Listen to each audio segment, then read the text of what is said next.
생생한 정치 현장을 직접 찾아가는 1번지 현장입니다. 21대 국회는 오늘부터 첫 국정감사 일정에 돌입을 했는데요. 증인 채택 문제에 대한 여야의 입장차 여전히 좁혀지지 않고 있습니다. 네, 어제 1번지 현장에서는 더불어민주당 김영진 원내수석부 대표를 만나봤는데요. 오늘은 국민의힘 김성원 원내수석부 대표와 이야기 나눠보겠습니다. 국회로 가보시죠. 이승국 기자. 네, 국회입니다. 오늘부터 21대 국회 첫 국정감사가 시작됐습니다. 어제 민주당 김영진 원내수석 부대표에 이어 오늘은 국민의힘 김성원 원내수석 부대표와 이번 국감에 임하는 국민의힘의 각오 그리고 최근 현안들에 대한 입장 들어보겠습니다. 선생님, 안녕하세요. 네, 안녕하세요. 김성원입니다. 네, 먼저 국감 얘기부터 해보겠습니다. 네. 이제 오늘부터 앞으로 20일 동안 국정감사가 진행이 되는데 이번 국감 국민의힘에서 가장 초점을 맞추고 있는 부분 어떤 부분으로 보면 될까요?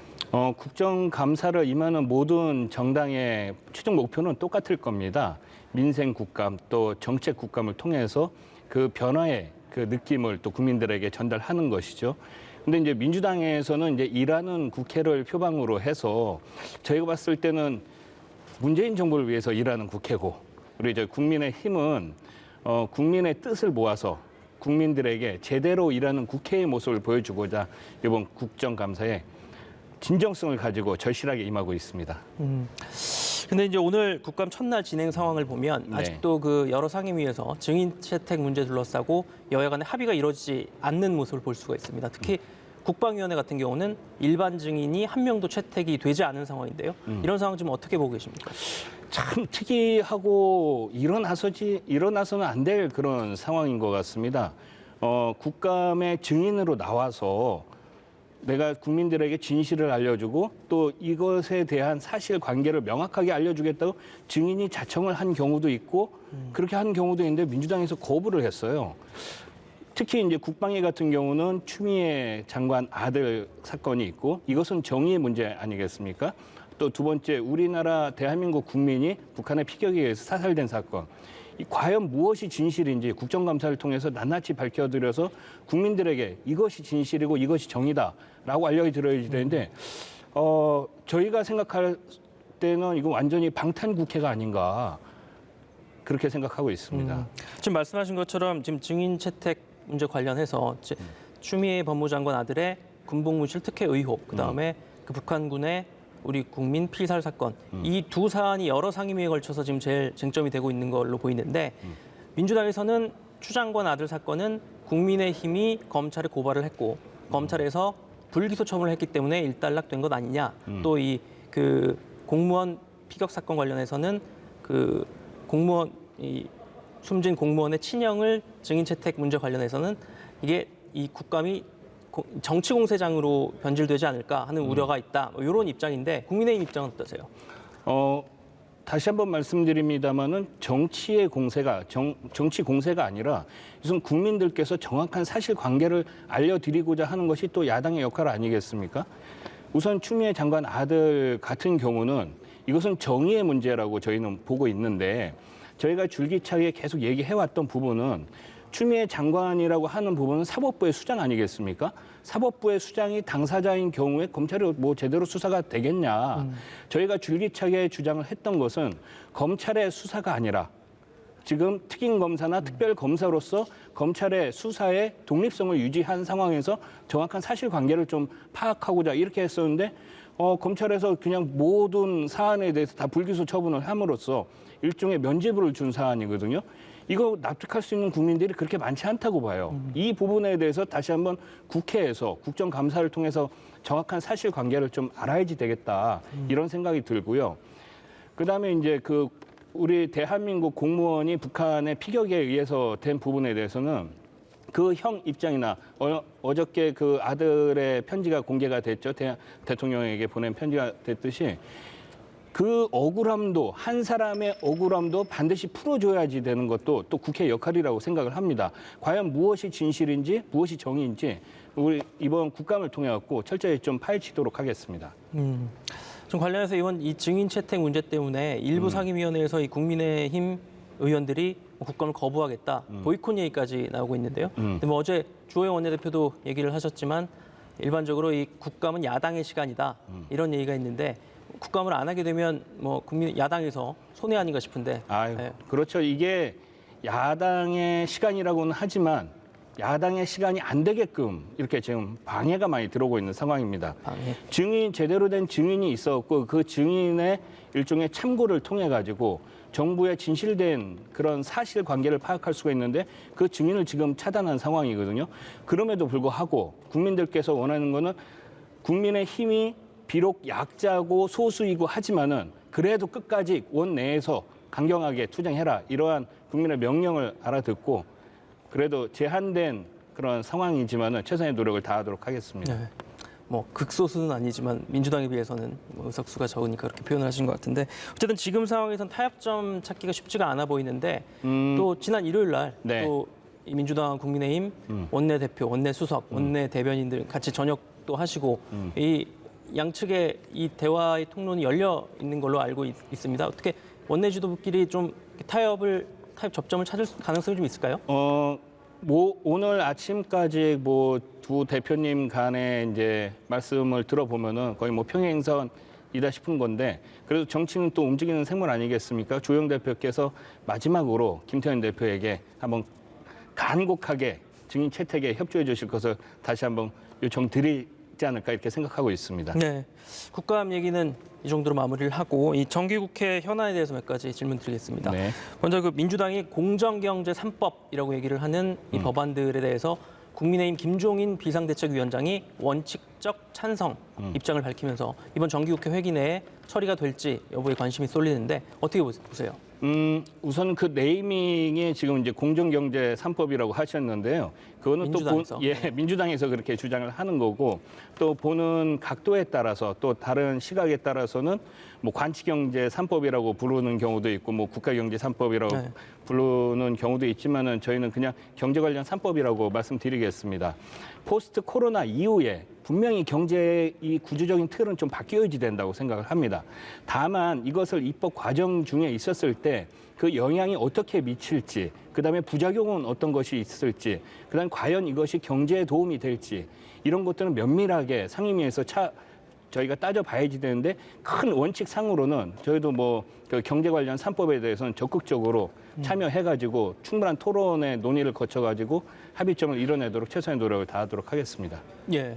근데 김 위원장이 또 이제 최근에 이런 말씀도 하셨어요. 그 노동법 개정 필요성을 언급을 했는데 지금 민주당에서는 이 경제 3법하고 노동법 연계 처리는 불가능하다 이런 입장을 밝혔는데 어떻게 생각하세요?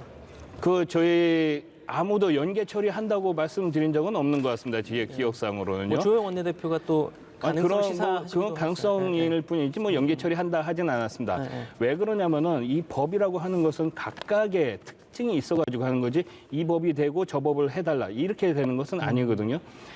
경제 관련 3법은 3법대로 논의를 하고 이 노동법 같은 경우는 뭐 프랑스 마카롱 대통령이나 아니면은 뭐 독일의 슈레더라든가 이 노동 개혁을 통해서 지금 유럽의 약자에서 유럽의 강자로 바뀌었지 않습니까? 노동법 또한 이것도 반드시 우리가 논의가 좀 필요하다고 생각하는 부분입니다. 근데 거기에 더해서 저희 국민의힘에서 하려고 하는 것은 이 사회 안전망 강화에 대한 그런 틀을 어떻게 짤 것이냐 이런 것까지 포함해가지고 다각도로 논의를 해야지 어느 법 하나만 가지고 이것은 꼭 해야지 된다, 이것은 안 된다 이렇게 이분법으로 하는 것은 아닌 것 같다는 생각입니다. 또 하나 여야가 대립하고 있는 사안이죠. 고위공직자범죄수사처 관련해서도 질문을 하나 드리겠습니다. 김태년 민주당 원내대표가 오늘 오전 회의에서 국민의힘을 향해서 이번 국감이 끝나기 전까지 그 공수처장 후보 추천위원을 추천해달라 이렇게 얘기를 했거든요. 국민의힘은 지금 어떤 입장입니까? 우리 당 입장에서는요, 일관되게 입장을 유지를 해왔습니다. 공수처법 제정 당시서부터 이것이 어떤 과정의 문제점도 있고, 그 다음에 또 내용의 문제점도 있었고, 헌법재판소에 이제 소를 제기해 놓은 상황이거든요. 그래서 그 결과를 보고 그 다음 해도 됐지 않나 이렇게 생각하는 그런 입장이에요. 왜 그러냐면은 법을 제정해 놓고 시행을 해 놓고 그 다음에 위헌 판정이 나면 그 사회적 혼란은 누가 감당을 하겠습니까? 그래서 우선은 헌법재판소에서 빨리 결정을 내달라고 하는 그런 입장이고 또 그것뿐만이 아니라 민주당에서 저렇게 날치기식으로 이렇게 처리를 한다고 했을 때는 또 나름대로의 또 준비를 좀 해야지 되지 않을까 이렇게 생각해가지고 그 부분은 이렇게 좀 철두철미하게 준비하고 있다. 이 정도만 좀 말씀드리겠습니다. 그럼 지금 추천위원 두 분을 추천하게 돼 있는데 한 분은 결정이 됐다고 조영 원내대표 말씀하셨고 한 네. 분에 대해서는 지금 물색 작업이 진행 중인 걸로 이해하면 되나요? 뭐 지금까지 뭐 그 정도 대표님, 그 주호영 대표님 워딩이 그 정도라고 하면은 그 정도만 저도 말씀드리겠습니다. 예. 다음 질문을 드리겠습니다. 모레가 이제 한글날인데요. 지난 개천절 때도 좀 논란이 됐지만 일부 보수단체에서 이번에도 대규모 장애 집회를 준비하고 있다는 소식이 들렸습니다. 여기에 대해서 경찰은 불가 입장을 밝히면서 만약에 집회를 강행할 경우에는 지난번 개천절 집회 때처럼 이른바 차벽을 통해서 원천 봉쇄하겠다 이렇게 밝힌 상태입니다. 지금 국민 건강권을 위해서 이 기본권 제한이 불가피하다는 주장, 또 과도한 기본권 침해 아니냐는 주장이 맞서고 있는데 국민의힘 입장은 어떻습니까? 우리 당 입장은 일관됩니다. 국민의 생명과 또 안전에 있어가지고 가장 그것이 우선한다고 이렇게 생각을 하고 있습니다. 그래서 이제 방역 당국의 지침을 따르는 것이 맞다. 다만 문재인 정부에서는 왜 국민들의 이런 목소리가 있는지 이런 것을 귀 기울여야지 된다 이렇게 보고 있거든요. 지난 개천절날 소위 얘기하는 재인산성을 봤을 때 모든 국민들이 야 저렇게까지 해야지 되나? 이거 다시 독재로 돌아가는 거 아니야? 이러한 목소리들도 상당히 많았거든요. 그런 부분도 문재인 정부에서 좀 잘 듣기를 희망합니다. 네, 김종인 국민의힘이 김종인 비대위 체제에 들어선 지 이제 5개월째 접어들었습니다. 네. 그동안에 당 이름도 바꿨고 새 당사도 매입을 했고 또 혼합에 공을 들이는 모습도 볼 수가 있었고요. 여러 가지 변화가 있는 것 같은데 수석님께서 보시기에는 이 쇄신 작업이 잘 진행되고 있다고 보시는지 또 앞으로 이제 어떤 방향으로 가는 게 바람직하다고 보시는지 말씀 부탁드리겠습니다. 4.15 총선 이후에 또 주호영 원내대표 들어오시고 그다음에 김종인 비대위원장 체제로 들어오면서 가장 절박한 심정은 딱 하나였습니다. 변해야 산다. 변하지 않으면 안 된다. 그래서 그때서부터 하나하나씩 이렇게 변하고 있습니다. 그 변화의 가장 큰 목적은 국민들을 향해서 국민들로부터 다시 사랑을 받게끔 변하는 거거든요. 그래서 더 뜨겁게, 더 낮은 자세로 이렇게 변화의 길을 가겠습니다. 그 마지막으로 수석님 개인적인 지금 상임위가 환노위신데 네. 오늘 국감 하다가 지금 오셨는데 네. 이번 국감 환노위 현안 중에 어떤 부분에 집중해서 준비하고 계신지 좀 여쭤보겠습니다. 우선 우선 환경부 같은 경우는 과연 환경부가 우리 국민의 생명과 재산을 지킬 수 있는 그런 능력이 있는 부처인가 아니면은 그것에 뒤처지는 부처인가 이런 것을 좀 면밀히 따져보고 있습니다. 예를 들어서 가습기 살균제 사건에 대해서 환경부가 어떠한 자세를 취하고 있는지 또 이번 수해에 있어가지고 환경부가 어떠한 능력을 발휘를 했는지 아니면 능력을 발휘 못해서 인재가 이렇게 발생이 됐는지 이런 부분들을 좀 살펴보고 있고요. 그다음에 이제 고용노동부 관련해서는 과연 이 고용에 있어서 우리 청년 실업이 지금 하늘 높은 줄 모르고 이렇게 치솟고 있는 상황에서 과연 공정하게 채용이 될 수 있고 공정 노동이 될 수 있는 이 상황이 고용노동부가 할 수 있는 상황인지 만약에 잘못하고 있다고 하면 그것을 제대로 잡아가지고 앞으로 나갈 수 있도록 그렇게 좀 할 예정입니다. 네, 오늘 바쁘신데 말씀 감사합니다. 네. 지금까지 1번지 현장 국민의힘 김성원 원내수석 부대표와 말씀 나눠봤습니다.